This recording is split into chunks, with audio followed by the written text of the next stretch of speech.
Turning off the lights when not in use. Plugging out electric wire plugs when you're leaving or not in use.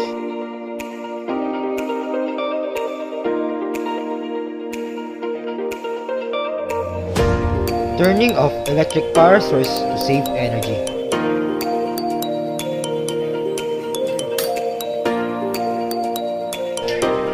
Turning off faucet when not in use.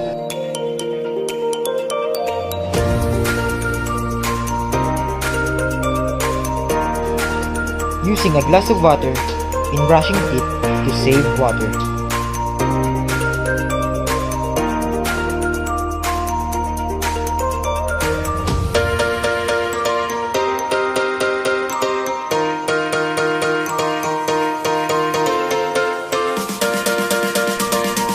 Keep the environment clean.